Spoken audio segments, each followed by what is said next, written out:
All right, there we go.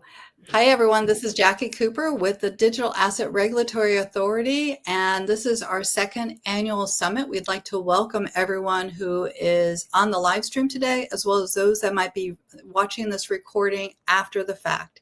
For those that do not know who I am, my background is that I'm an attorney partner with Cogent Law Group, and I'm also the CEO and founder of the Blockchain Legal Institute, as well as the Maryland Blockchain Association. And I have my co-founder with me today, Matt Rogers. I'll let you share more about yourself. All right. Well, first off, congratulations on a great year for crypto assets, it looks like, and another DARA summit, which we're happy about because we have great colleagues and speakers that are going to come on and join us. So like Jackie said, I'm a co-founder of a number of the projects that we do. I also enjoy building applications and, of course, investing in decentralized initiatives, which is certainly a little bit about what DARA is about. So without much more introduction, let's go ahead and roll through some slides, and then let's get the panelists up here. So we're going to start with a little bit about what DARA is and what we're up to, and then we'll get everyone going. For sure. So the Digital Asset Regulatory Authority actually got started last year, and there's been a lot of change over the last year, as everyone has known, both over here in the United States as well as overseas. And one of the things that we realized back last year in June was that there needed to be more SROs, self-regulatory authorities, and more responsibility within our own community. So DARA was established, and this year, what we are going to be doing, especially on October 29th, is we're going to actually be assembling a global assembly of SROs from around the world.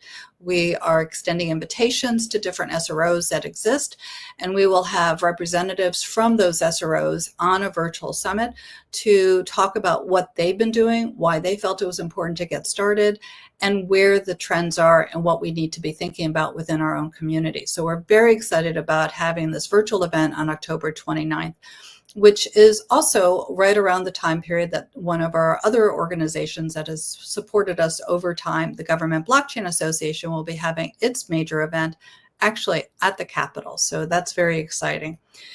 We have, at that General Assembly, we're going to be doing a variety of things. Matt, why don't you go ahead and explain more about what we're going to be kicking off there? Sure. So this is going to be in Washington, D.C., which is a good central venue for this sort of affair. And we've got basically a general assembly of those people that are interested in this sort of initiative in a self-regulated organization. So that may involve some of a DAO, that may involve sort of ratifying or agreeing to certain terms of the SRO, and compliance roundtables and otherwise discussions of industry professionals. And that's enough about that one for now. More information on that later. Let's keep rolling. Sure. So over the last year, we've done a lot. And one of the things that the DARA has accomplished is we've actually kicked off a monthly Attorney General working group, and where we meet with it varies each month, but we meet with up to 21 different attorney general groups and answer questions and also provide different resources for them. And we are meeting with them regularly and supporting compliance officers as well. The other accomplishment that we actually are doing is we are hosting annual summits and other virtual events as we find that there's a need within our community. And we have many partners who have expertise within this area. So we are excited to be having other virtual events coming up in 2026. We also, on our LinkedIn page and another social, we are sharing state and federal agency updates on what's going on within the digital asset community, because as everyone knows, whether you are in Europe, in Asia, in North America, South America, or wherever, this is an evolving space, and it's very difficult sometimes to keep up. So what we are trying to do is to be watching what the trends are and to share out. And then we are supported by the Blockchain Legal Institute Foundation. They are advancing our SRO initiative, and we're grateful for that. It's a 501c3. So individuals that would like to get involved can definitely reach out both to the Blockchain Legal Institute Foundation and or the DARA Foundation. And these are just some of the individuals and entities that are part of our growing community over the last few years. So Matt, I'm going to have it go over to you. Look at all that. Look at all those people in the community. That's great. Speaking of, we've got a group of community members assembled today, and I think without any more delay, let's go ahead and get to some of the subjects which are really important today. The subject of regulation, and compliance being super important as a way forward for us economically, and developing economic models and hopefully growing economics and fluidity in the community and worldwide. So to that end, we have a group of people here representing to speak on these issues. And I think, Jackie, is now the time that we're going to go ahead and switch the format. So we're going to bring the moderators first. Yeah, we're going to bring our moderators in. We have Richard Jackson. We have Allison Maffitt. I'm going to let them introduce themselves.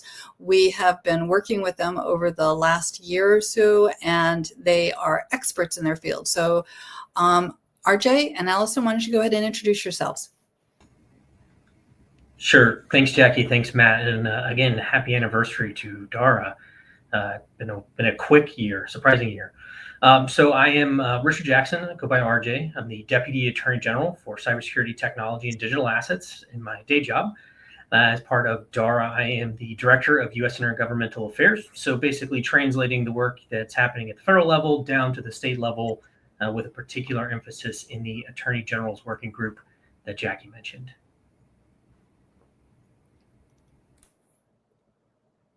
I think you're muted, Allison.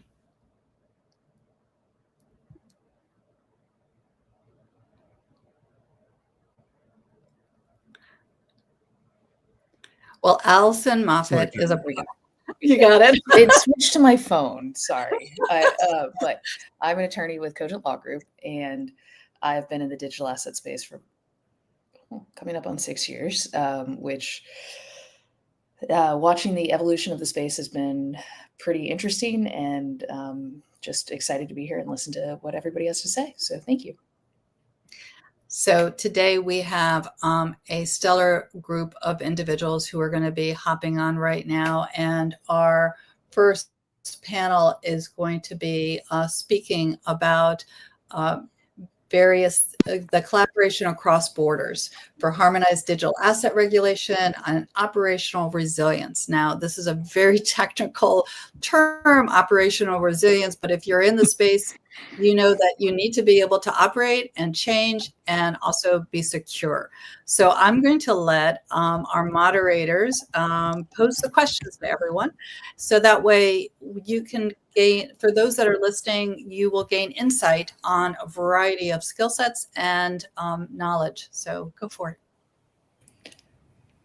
Since I figured out my microphone, I'll get started with panel one. But if you wouldn't mind, everybody, if you could give a quick introduction. I think we are all seeing the same screen, so if we just go left to right. So Alexandra, could you please start? Hi, I'm Alexandra Lloyd. I'm the head of anti-money laundering at YouHolder, where I don't just oversee anti-money laundering, but I ensure that we are compliant with regulations across our crypto operations. And I'm increasingly focused on policy and new regulatory strategy as new legislation is coming into effect globally. YouHolder is based out of Switzerland and Italy, with registrations in Spain and Argentina. And so I have a lot on my plate. My general role is ensuring our business is operating safely, responsibly, and navigating these new regulations that are coming in for financial intermediaries and digital asset service providers. Hi, everyone. I'm Matt Tatem. I'm the owner and operator of Tatem Web Design and also Tatem Cybersecurity. I've been the IT guy for about 25 years now, and I have been running Tatem Web for the past 25 years as well. I started out as a network engineer, went to college back in 2000 for network engineering, and moved off into web after that. I've got a very extensive background in cybersecurity. I work heavily for companies that are trying to become CMMC compliant in the DoD space. I help them with implementing and getting them to compliance levels 1, 2, and 3. The government just recently released new rules that are finally getting in place for companies that are going to be required to have CMMC in place. So basically, most of my job now is focusing in on cybersecurity work. Great. Good evening, everyone. My name is Louis Sirico. I am the Chief Technology Officer for FluiDefi. FluiDefi is a compliant platform and data provider. We've been in the blockchain space for about 5 years now. Our clients include banks, private equity funds, and law enforcement agencies, where we help them to build solutions to do everything from tracking digital assets to seizing digital assets. Yeah, good evening, everybody. My name is Robert Whitaker. I'm the Director of Law Enforcement Affairs for Merkle Science. Merkle Science is a blockchain analytics company providing blockchain analytics to law enforcement, financial institutions, and regulators, that kind of thing. So been in the business now for about 12 years when Bitcoin was the only thing going. But we've seen a lot of changes since then. So been around this for a while. So glad to be here tonight and look forward to the conversation. Hi, I'm Wes Crook, CEO of FP Block, also known as FP Complete. FP Complete's been in the business now for about 13 years and the blockchain space now since 2016. We are an application developer and blockchain developer, primarily working with regulated and near regulated industries, focusing most recently in the DeFi space and the Web3 world. I've been in this game now, unfortunately, for about 40 years. And been through every hype cycle we've seen so far. So thank you for the invitation and appreciate the opportunity to be here tonight. Good day. My name is Anthony Howell. I serve as the overseas representative for the government of Bermuda. I'm the director of the Washington, D.C. office. I also sit on various different boards, including the Maryland Blockchain Association and DARA as well. I've worked with Jackie and Matt here for quite some time. I'm very thrilled to always be here to share the insights and input that Bermuda has within the industry. It has served as a leader in the industry since 2018, and I support our team back home to ensure that the regulatory framework that we've developed is a model to be followed by any jurisdictions that wish to be in the industry itself and wish to have a gold standard. So I'm very happy to be here and meet everyone. Thank you. Thank you all. I guess we'll just jump right into it. So, Alexandra, may I start with you with aligning regulatory standards in Europe and the US, and this can be expanded globally, but we'll start here. What are the areas you believe businesses need to be aware of as it relates to the US and EU approaches to digital assets oversight, with the focus on the DORA implementation and its impact beyond the EU? Yeah, well, I think DORA has been a nasty shock to a lot of players in Europe already, as we started looking at the text itself when the technical guidelines finally came out and realizing what a beast it was. I think I called it the Hydra in the last time I spoke about it, and also scared quite a few people in the room. But the fun thing is, much like GDPR, this also applies to everyone in the US who is a critical service provider for a European entity, and then down the chain. So if you are providing critical infrastructure or services for a critical service provider, DORA applies to you. So basically, if you want to have any sort of global expansion strategy that does not even necessarily include the EU, but might include people who are also in the EU, or if you have a member of your group that's operating in the EU and there's some development going on in between the group, you need to be DORA compliant. And frankly, this legislation has been drafted not just for CASPs, but financial intermediaries and banks, and it is at the level of a European bank. It's heavy. There are very few cybersecurity engineers who will know how to draft for a European regulator. It's about as burdensome as doing, I don't know, 2 or 3 ISO standards at once. And it does not matter how big you are. You have to comply. So that was a fun bomb to drop on everyone. But yes, DORA, I mean, fundamentally what it is the Digital Operations Resilience Act. So it's no one's questioning the need for stronger standards and for even just common standards so that we have a reference point. It's just that in the way that this piece of legislation has come out, it has become very heavy.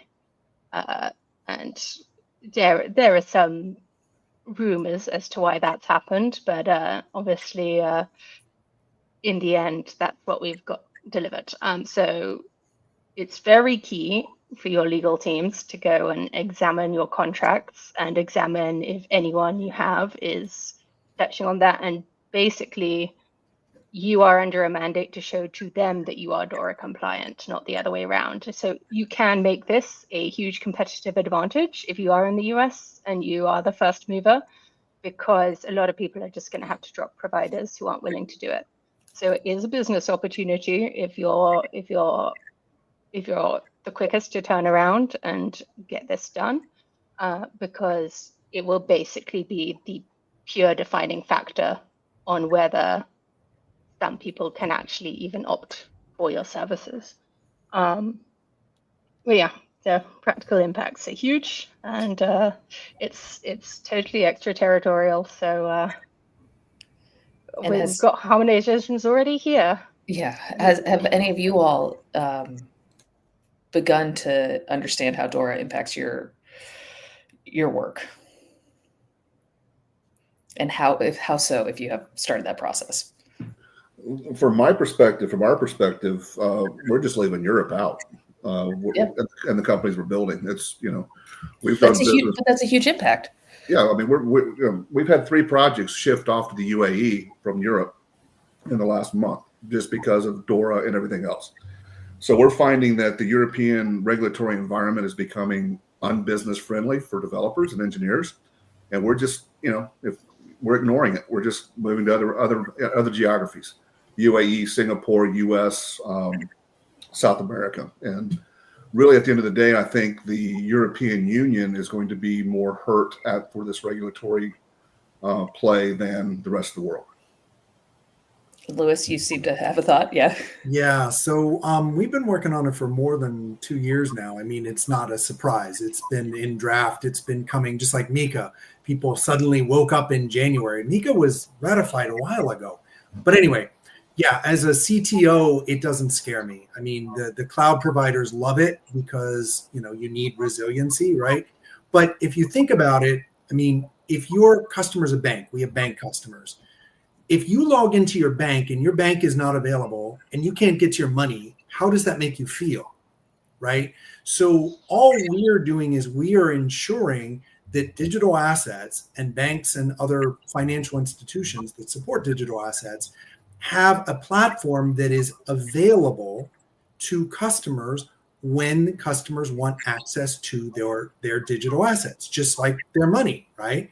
So from that perspective, we're embracing it. The challenge, and I absolutely agree with Alexandra, is there are many companies absolutely putting on their websites, we are MiCA compliant, we're DORA compliant, but in their legal documents, they absolutely do not claim the same things. In fact, they will claim the opposite. So it's really, really going to be critical for anyone who is looking at companies doing evaluations to look at the legal agreements and make sure that they're not just buying, marketing hype that's on someone's webpage, because that is going on right now, big time. Well, that actually leads to the next question, and I'll just throw it back at you, Louis. Do you see some key updates or trends from U.S. agencies or U.S. regulatory bodies or Canadian regulatory bodies on supervision, compliance, and enforcement in the digital asset space? So the FluiDefi platform, we monitor over 200 different news sources around the world for crypto-related news, digital asset-related news. And so when you all sent me this question, I decided to do some research. There's been, just in regulations alone, over 100 articles per day during the last 30 days.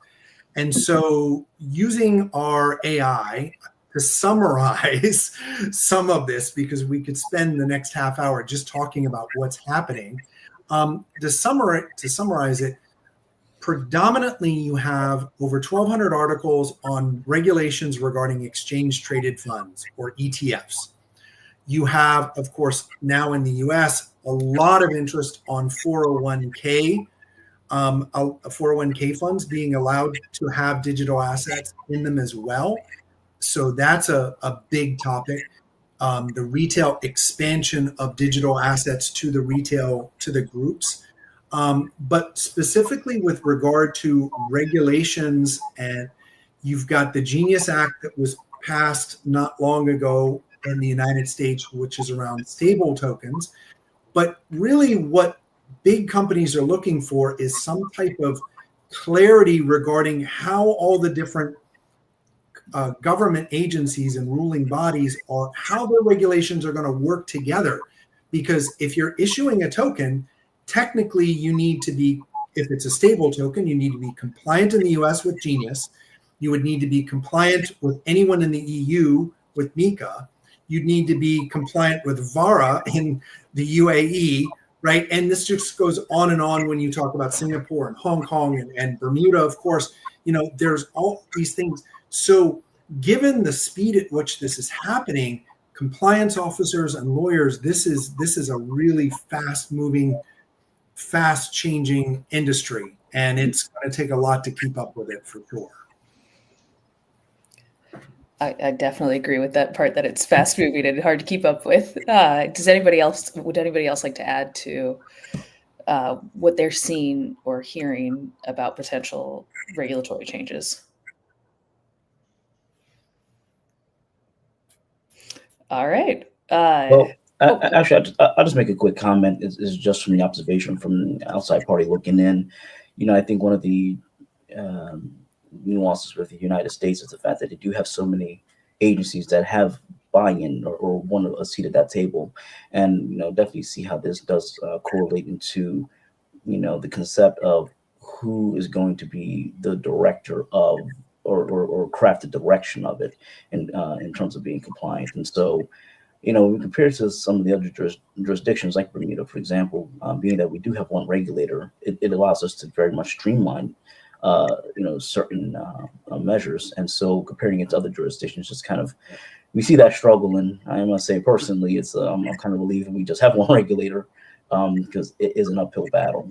We have seen though some states looking to do their own actions in terms of crafting out and carving out regulatory frame of how they want to operate. So it's going to be interesting to see not only the federal level, but also the state level in terms of being compliant. So again, it's going to be very interesting to see. Most definitely. Robert, I'm going to pick your brain for this next one. From the law enforcement perspective, what should businesses be aware of in navigating new compliance requirements and facilitating cross-border investigations in light of strengthening digital operation standards? So we have in this market space, this industry, we've looked at the lack of regulation since I got into it way back in like 2013 and 14. So, and then back then it was just FinCEN putting out a little bit of guidance about what's money and what's virtual assets and whether they're similar or not. But as we've progressed, we've seen different levels of enforcement. We've seen different levels of regulation, and now we're getting exactly what the industry has been asking for, some clarity, if you don't mind me using that term, along with the Clarity Act and the Genius Act. So we see the regulation coming in, and we've also hit a very important crossroads, and that is that when regulation comes in, you get to a point to where regulators are enforcing the regulation that they passed that you've asked for. So recently we've had regulation by enforcement. I think we're out of that stage as much, but I think we're also in a stage where we're going to see very structured and very systematic reviews of your compliance programs. And if you're found not to be in compliance for whatever reason, I don't think there's any leeway there anymore. I think that we've gotten what we asked for, so the leeway is no longer going to be there, and it won't be there. But we've also hit a point to where regulation can become our enemy, in the sense that governments can now pick winners and losers based on regulation.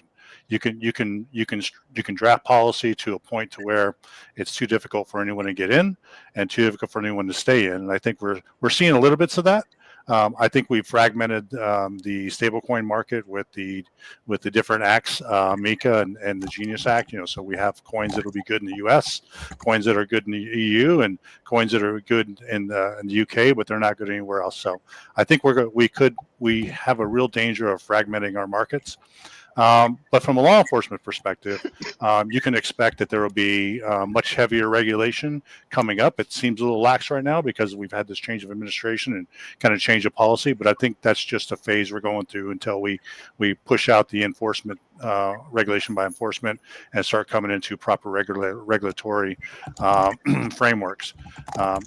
And then of course, law enforcement itself has its own problems here, and that is that the old adage that, hey, it's crypto, it's not our problem, is suddenly not there anymore. If there's regulations surrounding it, then law enforcement agencies, not only, as Anthony said, if you just have 1 or 10 regulators, each one of them has to have their own ability to do this kind of work, to be the regulator, to do enforcement, and also to advise other parties when it comes down to what they should be doing in their compliance program. So law enforcement's just getting started. Regulation is just getting started, and we have a long way to go. So next year we'll ask that question again, and we'll see. But things have certainly changed in a year, I'll tell you that. I'll chime in really quickly. Just the knowledge base from entities, the state, federal, that's gone up so much in the last 2 or 3 years. Are you all seeing that change too? So within just communication that you get from the entities, plus how they understand the issues. Well, certainly with the mainstreaming. Yeah, certainly with the mainstreaming, we see a lot more interest, and that brings a lot more knowledge. So, and we have the ability to transfer knowledge so fast these days that I don't expect to be a learning curve too long. Right. Go ahead, Lewis. I'll just add something very quickly. One of our clients, the Royal Canadian Mounted Police, they're kind of the FBI of Canada. You can check the news, but just last week they seized the largest amount of crypto in Canadian history, 56 million. They seized that from a platform that basically was not doing AML KYC, counterparty AML KYC. So, that really sends a very, very strong message that I think everyone in the world really needs to be aware of is you really need to do AML KYC. And I know, Alexandra, you're nodding your head here, but it's so true. And I think Canada is at least demonstrating the consequences of not doing that. Wonderful. Yeah. Kudos to RCMP for doing a great job. I've known those guys a long time. Matt, may I ask you the next question? The managing systematic risk and cyber threats. What strategies should businesses be aware of to be more resilient against cybersecurity attacks, cyber attacks, and operational disruptions? Sure. Tying in some of DORA's requirements, if this makes sense. Sure. And with companies, it's very similar to compliance from like the CMMC standpoint that we do here in the United States. Strong ICT risk management, rapid incident response. Can you guys hold on just 1 second here? I can switch it up. Wesley. This ties in, and I think this works well. So balancing the innovation with security. What approaches do you suggest for supporting blockchain and crypto innovation while protecting the customers and maintaining financial stability? Matt, we just switched up the question, so you'll be next. Yeah, that's a good question, because a lot of people are mixing up, regulation with security. Security is building things that cannot be, penetrated from a builder's perspective, from an engineering perspective. So from our perspective, security is its own thing. Regulatory, the regulatory environment is a whole different animal. And people are getting that kind of mixed up. Oh, security is regulatory. No, it's not. It's government's way of enforcing its will on the population, so to speak. And, we find it very interesting because for us as builders building DeFi products on a global level, we're having to navigate not just U.S. regulation, at the federal level, but also at the state level.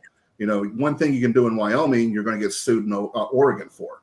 And then you take that into the whole European mess of the European Union and all their stuff with MiCA and DORA, and then VERA down in UAE and all the other jurisdictions around the world.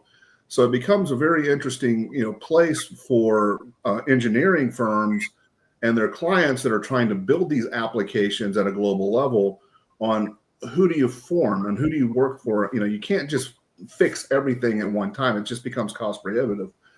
So we need, from a regulatory environment, more harmonization across all the various regulatory entities, which we don't see that happening anytime soon because it's just, Brussels is trying to enforce it on the world.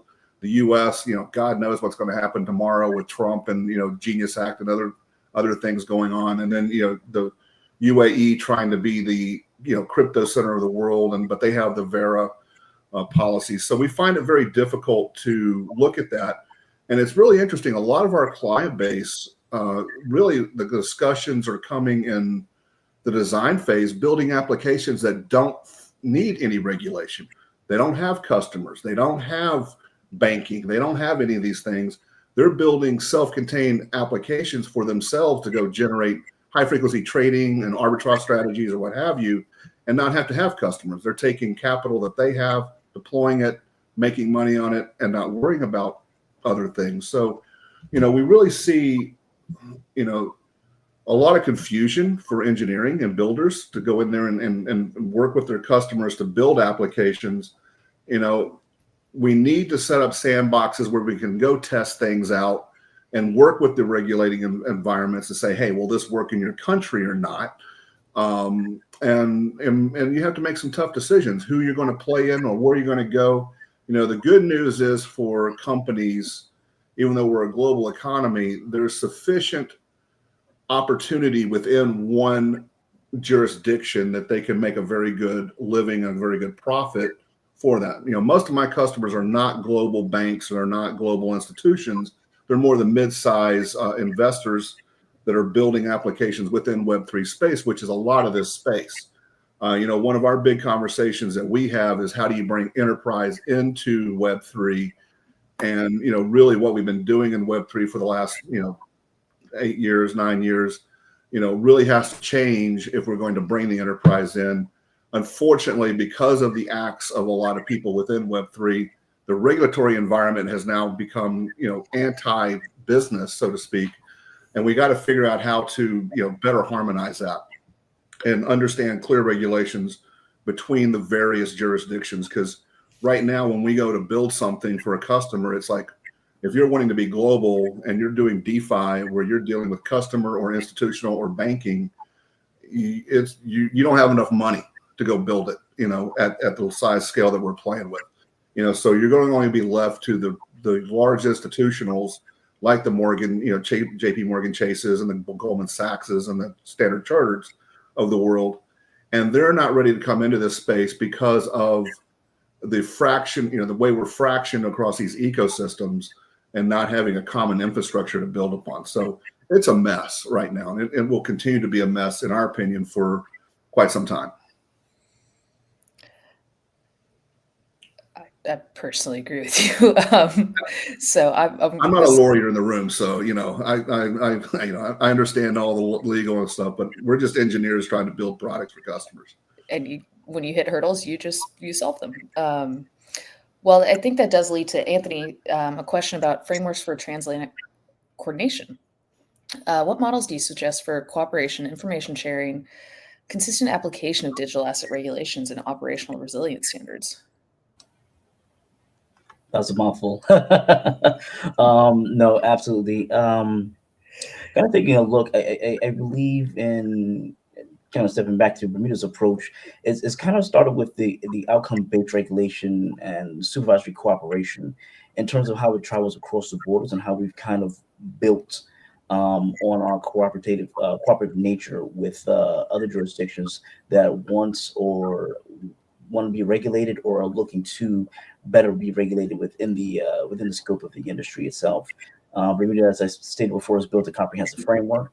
for digital assets. We've created DABA, and it's, gives clarity for licensing, oversight, custody, client asset protections, KYC, AML, operational resilience.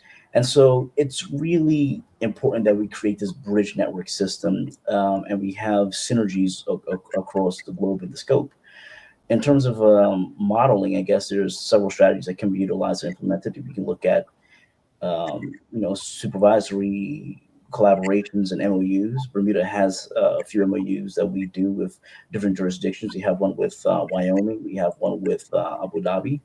And this allows more formalization through bilateral and multilateral exchange, and to ensure that there is, there is either reciprocity or there is a shared information that we can kind of align these expectations. Another could be mutual recognitions, but instead of using identical rules, we can adopt equivalents and based on comparable outcomes. So I think this could be another interesting model to take this approach. Cross-border sandboxes are also another big one as well, because I think if you do have the availability to have a shared test bed for stable coins, for example, you can actually build a system that's actually functional in terms of creating this alignment, proving resiliency against various scenarios that pop up that we can kind of get ahead of. And then I guess this will lead to something maybe like having some type of crisis management synopsis or rules or a playbook or what have you, and that way that we can kind of build together ways into whether it's through protection, asset freezing, just to ensure that there are limitations for any bad actors and to keep them out of the scope. And so in looking at these kind of ideas for modeling, we can actually build this synergy across the entire world. That way that there's, even with those that have more than one federal agency or more than one regulator, kind of just sharing this allows more adaptability within the industry to keep it well regulated and protected. Yeah, it's going to be quite the undertaking for everybody. Every day, right? Yeah. So circling back to Matt, what strategies should businesses be aware of to be resilient against cyber attacks and operational disruptions? Sure. And I apologize for the disruption. My daughter is acting out a little bit, so my wife she's having a good time has today. her hands full. Yes, she's having a good time today. In regards to things that companies should be doing to protect themselves, it's very similar to what we do here with CMMC. It's policies, implementing those policies, and really the weakest link in every company generally turns out to be the employees, right? So making sure that the employees are well trained to spot things that are out of alignment, things that aren't typical day-to-day operations. Good third-party oversight, that's always a good thing that needs to take place. Business continuity, that needs to also be happening. And good collaboration among institutions, especially in the stablecoin markets right now. As we see, there's definitely a lot of fraud that takes place still in the crypto markets. But I think over time that with the proper alignment of institutions, that we can get there where things are all on the same page. And DARA basically is trying to get everybody into one alignment, right? So that we're all basically following one plan and implementing that plan in order to make sure everybody's protected. So there are a lot of things that companies can be doing right now to make sure that they're not leaving their customers at risk. So, yeah.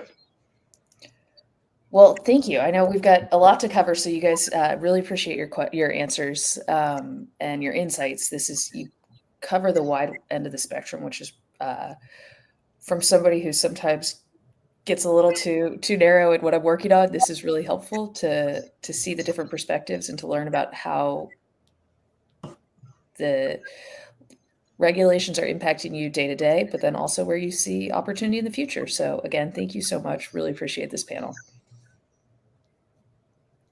So now we're about to talk about panel 2, which has a whole nother set of questions. And I know that RJ is going to be leading the questions on that. Yeah, so here we are transitioning panel 2. Panel 2 focuses on crypto regulation, enforcement, and risk management. So we're going to shift to kind of what financial institutions need to know, law, what's happening in the States, and the enforcement and consumer protection area. So starting with a broad perspective and then bringing ourselves back down in, starting with you, Wesley, from a regulatory enforcement landscape perspective, so broad perspective, what updates on ongoing regulation, regulatory actions and enforcement trends signal for compliance teams at financial institutions? That's a great question, RJ. You know, I'll use a case study that we just did. We were on the phone with 3 different legal teams in 3 different jurisdictions, one out of Israel, one out of London, and one out of LA. And just getting the lawyers to agree what we need to do was insane. I mean, because they're looking from their lens of US, California regulation, European, and then they were also looking from the Israeli law over there. And, you know, really what it's telling us, the compliance officers that were on the phone with us were like, we're not really willing to put our name and our stamp on what's going on right now because we don't really know who's going to enforce what on us. You know, so there's a lot of compliance, you know, requirements in this Web3 space that we're dealing with. And so when you're going, you know, from the institutional standpoint, you know, it's like, who am I following? You know, where am I going? And there's just not a lot of clarity right now between US, European, and rest of the world on, you know, which law to, you know, follow. And if you're a global institution, you know, you're opening up, if you conform to one jurisdiction, you may not be conforming to another jurisdiction. So you're opening yourself up to lawsuits in that jurisdiction. You know, so we're seeing a lot of just confusion of interpretation of the regulations. Who's going to really enforce the regulations? Who's really doing this for a money grab versus really trying to make, you know, it more consumer friendly? And are we just overdoing it, which is causing less innovation and less people coming into this space to build applications to service the industry? Absolutely. And I think one of the key things to recognize, of course, when we're working with virtual assets and virtual technology is its multi-jurisdictional nature. And so pulling the thread on that, Anthony, talking about cross-border collaboration, cross-border enforcements, can you share the trends that you're seeing in the expanding international cooperation against crypto-based crimes and what it means for cross-border payments, correspondent banking, and customer onboarding? Sure. You know, and I think it kind of goes back to the previous point and from the previous panel. We are seeing, you know, better synergy, especially as the regulations are being crafted and developed better.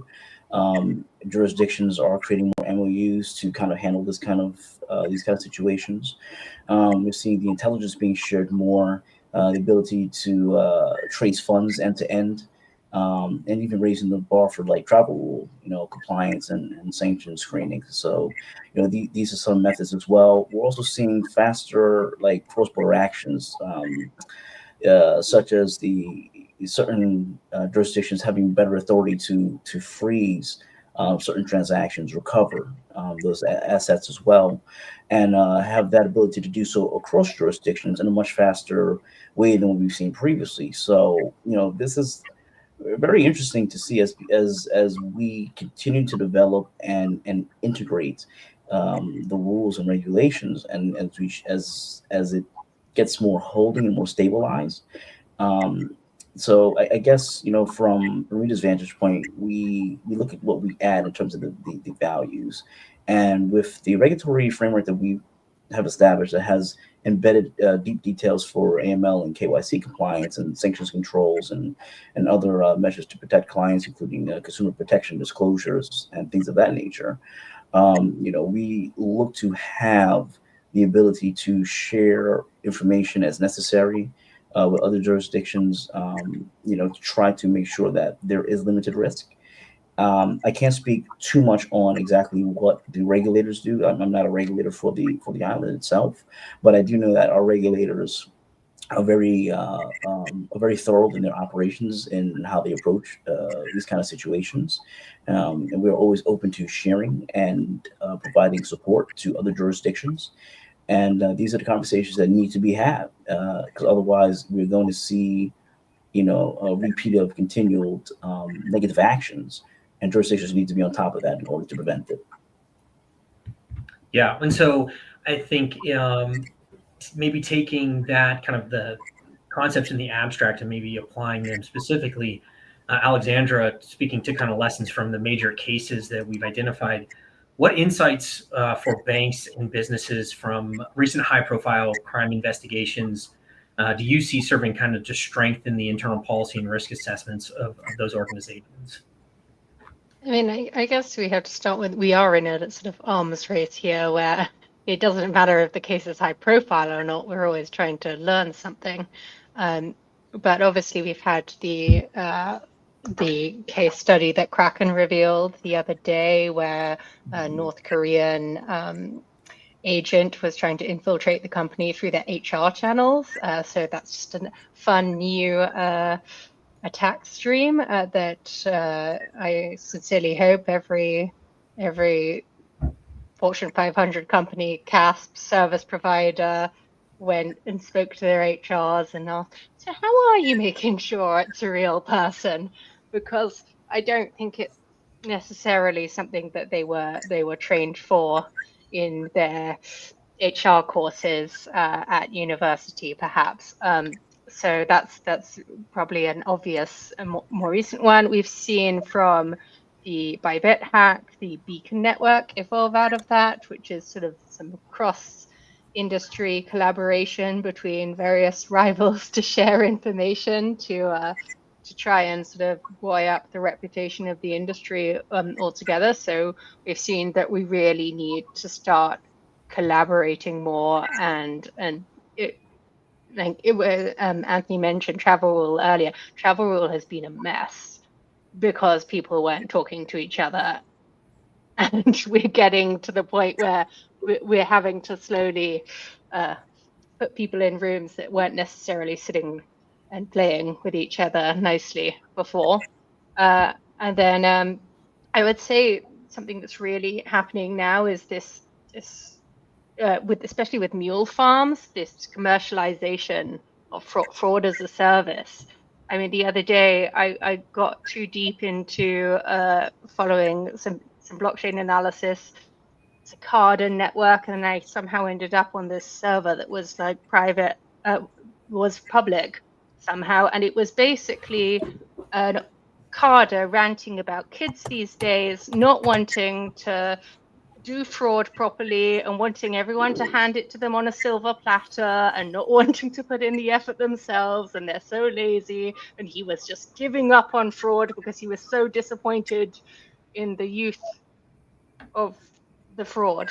It was a very entertaining few minutes I spent there, but it does highlight this is becoming more and more institutionalized. It's becoming, by 20,000 accounts, there's going to be a farm probably of kidnapped victims in Cambodia who are running a mule farm, generating identities that anyone can buy on Telegram for $20. And frankly, it's just becoming something where we have to share more information and more diagnoses and collaborate, because otherwise we'll get outpaced. And that's exactly why SROs are important, because it's the cross communication between individuals within our community to help with self-regulation and spotting what is ethical and what's not ethical. RJ, I'll pop back over to you because I know we have a new guest who has arrived, so I'll let you do the intros. Sure. So taking what would be the SRO function, information sharing and best practice development, Yeah. To speak about not only those tools and then also who's responsible either for participating in SRO or for contributing to the dialogue. Larry joining in, if you will, kind of give yourself an intro and then answer the question. So as far as compliance responsibilities go, what essential tools or best practices for identifying, reporting, and mitigating digital asset related crime are you noticing being adopted? Hey, so my name's Larry Cameron. I'm the founder and chief cyber officer for Paradigm Intelligence. I train mainly law enforcement, around 7,000 agencies in the past 5 years. Majority of those internet crimes against children task forces. Also been a trainer for Interpol on a few operations, spoke at the United Nations, and I was fortunate enough to train the PSYOPs and other military special ops guys over at Fort Bragg. So repeat the question. Sure. So talking about kind of compliance responsibilities and translating what is an idea into actual practice, what essential tools or best practices for identifying, reporting, mitigating digital asset related crime are you seeing being adopted? Okay. So majority for the compliance, as you know, the regular ones, you do the KYC, which is know your client, KYB, know your business, anti-money laundering, transaction monitoring, noticing a lot of sanctions, terrorism, or nation state type databases being used, different watch lists. I find this is really good. For instance, Dow Jones has a special interest person database. They're really good for fraud and money laundering and different financial crimes. We've been actually implementing different models within business intelligence, AIs within financial institutions like banks that cover human trafficking related data sets, also child protection, the integration of threat intelligence. So as well for digital assets, you got to know if you're transacting with, it could be ATMs or gambling, casinos, mixers. There's sanctions in those as well. A little high risk exchanges. So you need to know where those funds are coming from. But you also need to do KYT, which is know your transaction. So you need to know where those funds are going to. I see a lot more information sharing. It could be 314B of the Patriot Act, the information sharing, probably a lot more of that. It has similar properties of the Bank Secrecy Act, the DARA, so it requires confidentiality, privacy, but these are the main things. I find knowing thy criminal is probably one of the best methods. There's different scam websites. You can integrate that. You can monitor against various emails. You can check different IP addresses. There's a lot of these data points that you can use in your infrastructure to detect fraud or criminal activity.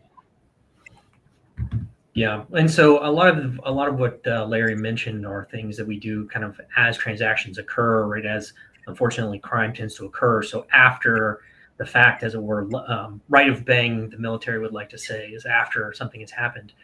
But there's a lot of work that's also being done to try to protect a customer or reputation before things happen. So Matt, looking kind of to what happened, what we're doing before an event. Can you speak to what strategies to enhance consumer protection, establish trust, and protect an institution's reputation in the evolving regulatory environment are occurring? Sure. So in the fast moving regulatory map out there, the SEC probably is the first. The CFTC, commodities and derivatives for overseas crypto derivatives and spot manipulation cases. Banking regulators, FinCEN, that's another one.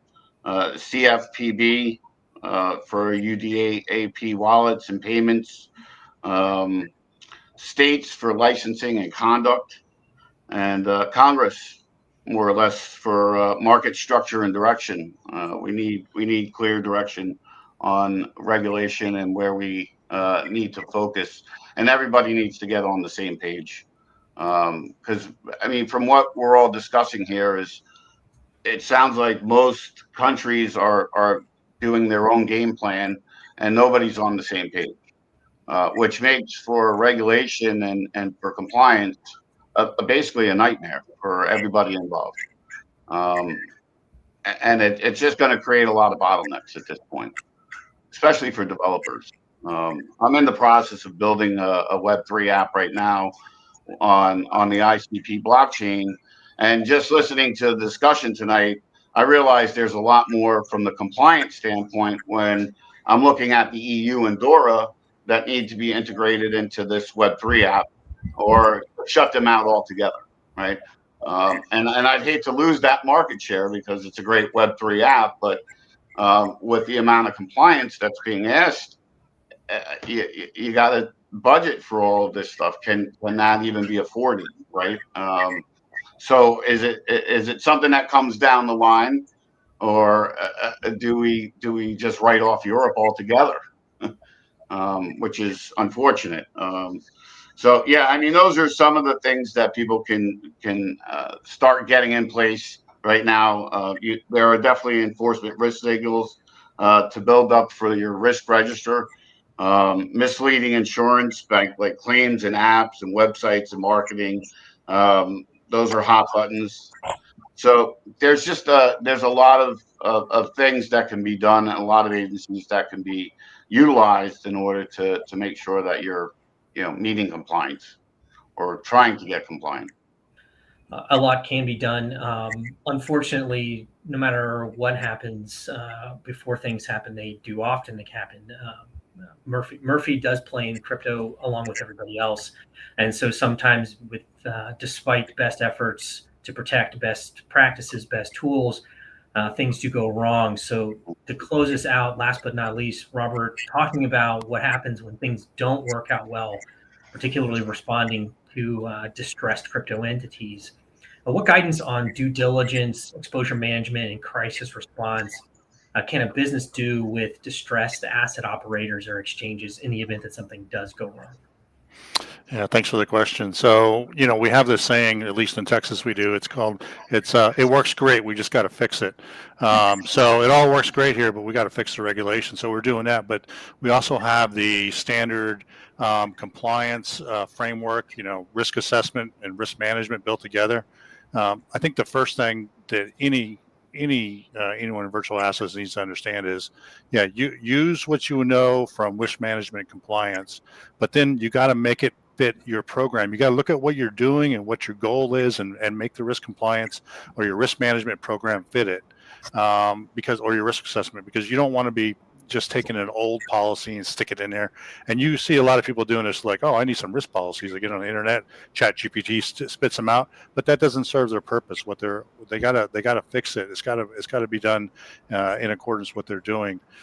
So that's one thing they got to do, and then risk management afterwards. So once you're in a position to where you're a distressed digital asset provider, as the question said, you got to already have things in place. You already got to know what you're going to do and what your management is going to be. It's no time at that point to be making up policy as you go.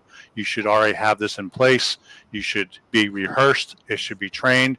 And I think the next thing is, in the digital asset space, be forthcoming with your customers. They probably know already that you've had an incident maybe even before you knew you had an incident. We're doing blockchain analytics all day, every day. It's very open. You can see what's going on. Companies like ours, companies like Arkham, companies like Chain, TRM, we're always looking. We always know what's happening on blockchain. And we can probably call you out before you even know what happened in some cases. So be upfront, have your policies ready to go. Don't be making them up on the fly. If you're distressed, you're distressed. And then, of course, I think Coinbase did a really nice example when they had this last hack of some customer data. When the CEO came out, Mr. Armstrong, and said, "Look, not only are we not going to pay you to get our data back, but we're going to pay $20 million ransom for someone to tell us who you are." That's leadership right there. That's what we need. We don't need, secrecy. We need leadership from the front. And that comes from not only the asset provider itself, but also by regulators and by law enforcement. We need proper assessments, proper management when it happens, and then leadership. Absolutely. Well, certainly thanks to everyone for participating in both panel 2 and panel 1. I hope it's been as informative for everybody who's listening or watching and recording as it was for me. I think that concludes panel 2's time. So Jackie, Matt, I'll turn it back over to you to close us out. Yeah, you know what? I'm very impressed. One, we did it in 1 hour, and I kept thinking with all the questions that we had shared with everyone, that the conversations, which could have extended way longer than just 1 hour, but we gave a good overview for everyone who needs to know what's happening in this space. And really, these are bite-sized nuggets of information. We definitely can extend all these conversations. And when you hop onto the DARA website, or you'll hop onto the Blockchain Legal Institute website, or even the Maryland Blockchain Association, check out the longer videos and conversations that we're having, with each of the individuals who are here, because we do more in-depth 30-minute conversations, for everyone who's here. And that way you guys who's listening can definitely learn. But thank you everyone who's been on today. I know that you are traveling from around the world, different time zones. And so we're very grateful that you have taken the time to be here. Matt, any last minute thoughts before we sign off? A big thanks to our panel moderators, Allison and RJ. Really appreciate that. Great job. And, great being here with you colleagues. It's interesting to see the world changing so fast in front of us. It just occurred to me that, stable coins, what an interesting term, and how important they're going to be to these countries politically. How a stable coin is probably going to replace the importance of a digital dollar or a printed dollar, and that's going to happen, or already has happened. So, so much going on in the international world that touches blockchain. Pretty inspiring. I think, I'd love to hear, we can all generate questions for next time when we bring together great people like these.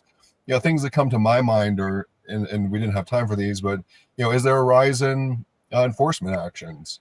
Is there a drop in, crime in certain jurisdictions? What are the trends? All things we'll have to cover next time. So, Jackie, thank you for putting together such a great event, and thanks to everyone for being here. Definitely thanks to our foundation and those people who help support the foundation that makes this possible. And having said that, I know it's probably a little later on the East Coast. Thank everyone around the world. Appreciate you all. And Jackie, why don't you go ahead and close us out? All right, everyone. So if you would like to become part of the DARA, Digital Asset Regulatory Authority, and be part of the speaking group, or be part of the Attorney General Working Group, or the Compliance Officers Group, or the other projects that we're doing, definitely reach out. We want to know who you are, because you're all part of our community, and we're here to support you. So we appreciate each one of you. Thank you, and have a great night. Thank you, everyone. Bye. Thank you. Have a good night. Bye-bye.